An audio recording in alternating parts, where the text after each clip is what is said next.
Have you ever wondered what happened to the VeggieTales characters after the show? Well, in this series I'm going to tell you where they all ended up.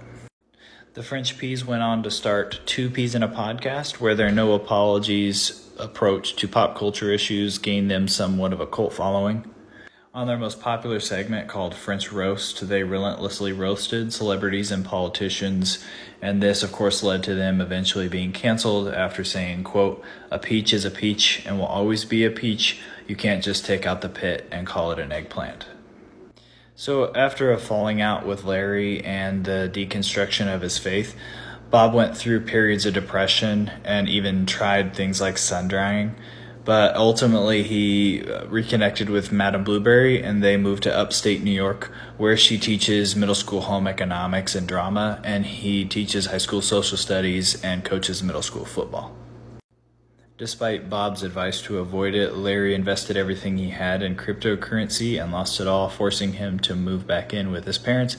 But he did get a job at the local grocery store and even had the opportunity to become a part-time youth pastor. Once she had ripened, Larry began courting Zucchini, who had previously been in his youth ministry. Within 6 months, they were married, and they even have a couple pickles on the way. Why do I wish I could listen to Two Peas in a Podcast so bad? Sounds like it would absolutely slap. We love tiny vegetables who aren't scared of cancel culture. I need tea. Not gonna lie, after having to take half of last week off, we're coming back strong with Pete and Kim's demise, Jennette McCurdy exposing pedophiles at Nickelodeon in her new memoir, Britney Spears' teenage sons don't want to spend time with her, and Hot Take Tuesday is absolutely stacked with additional 5 Orange Juicy content, with some of it being PG-13, FYI. I'm Alex Clark, and this is POPlitics.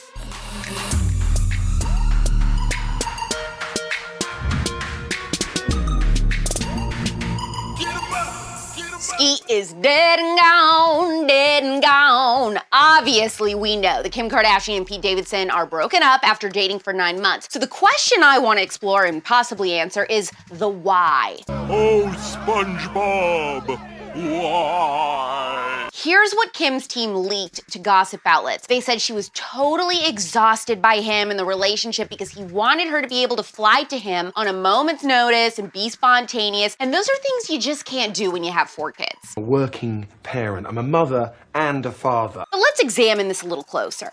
What was going on in the Kardashian world when Kim and Pete started dating? Travis Scott had his Astroworld disaster, and Tristan Thompson cheated on Khloe again and got another chick pregnant. God, everything is falling apart. Everything is falling apart. I don't think it's far-fetched to assume that KRIS saw Kim and Pete on their little SNL skit and thought, this is the distracting, positive media frenzy my family needs right now. Alas, Skeet was born. We want to be honest with you. So what's going on with the Kardashian family now? Khloe has positive media attention again with her second child by surrogate. Travis Scott is getting back to performing live with a Las Vegas residency. Therefore, Pete is as unnecessary to the Kardashians as SNL is unnecessary to comedy. It's all making sense. All of this is becoming clear. But I am suspicious of the excuse that the long distance was just too difficult and scheduling was a problem, because when you're as rich as Kim Kardashian or Pete Davidson or any of these people, I mean, Taylor Swift's boyfriend, who she's been dating for years, lives in another country. You make it work. Nicole Kidman, Keith Urban, I mean,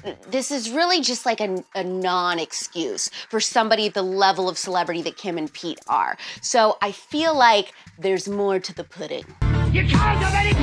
If you've been watching POPlitics for at least a year now, then you should remember me telling you to pre-order Jennette McCurdy's memoir, I'm Glad My Mom Died, because it looked like it was going to be a top-tier celebrity memoir with a lot of juicy stuff. You must follow my directions very closely. The book is out today, and a ton of juicy stuff is coming out with it, including her alleging that when she was an underage teenager at Nickelodeon, she was once photographed in a bikini during a Nickelodeon wardrobe fitting by an unnamed, intimidating figure who also encouraged her to drink alcohol. The unnamed figure is largely speculated to be former producer Dan Schneider, who had been accused by tons of child stars of predatory and fetish behavior. Nice things about me? Because I will tase her if necessary. Uh-oh. I have the taser. We haven't had to use it in a long time. But I said lots of nice things. No, I said nice things about you too. Oh. That's going to get on TV. That's going to get on TV. Dan Schneider was also the executive producer of The Amanda Show, and we all know how Amanda Bynes turned out. Jennette McCurdy's I'm Glad My Mom Died is officially out now, so get it and let's read it together. It's really fun. I've grown up watching Dan Schneider shows, iCarly and like Victorious and all that, and now it's like I'm literally working in like the frontline spot, almost like with Dan Schneider and like the hands-on stuff he does. Kevin Federline, the father to Britney's 2 teenage boys, says they have purposefully been avoiding seeing or spending time with their mom because they're embarrassed by what she posts on Instagram.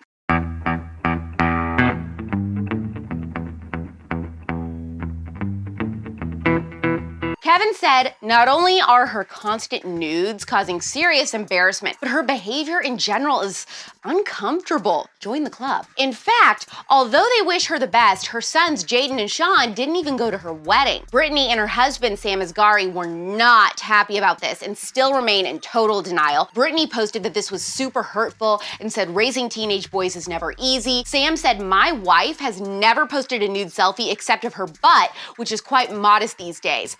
The evidence says otherwise, Sam. He then went on to insinuate that Kevin was brainwashing their kids and that they'll learn the truth when they turn 18. He then tried to look hard by quoting Will Smith and said, keep my wife's name out your mouth. Oh, wow. Welcome to Earth.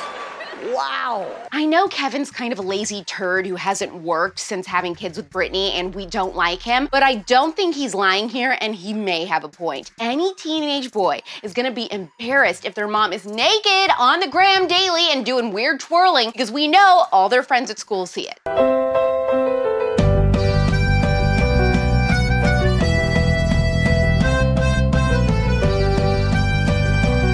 Hot Take Tuesday is thick today. Let's get after it.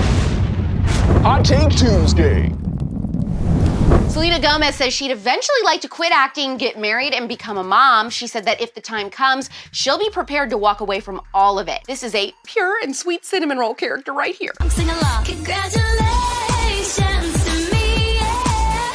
Actor Aaron Taylor Johnson, who co-stars with Brad Pitt in the new movie Bullet Train, says Brad has a list of actors he will and won't work with. He said that once you're in the industry for a certain amount of time, most actors usually have one. They need to be destroyed. Scary movie production company Blumhouse Productions, responsible for Get Out, The Purge, and Paranormal Activity, are currently working on a remake of The Exorcist. Obviously, I cannot wait for this.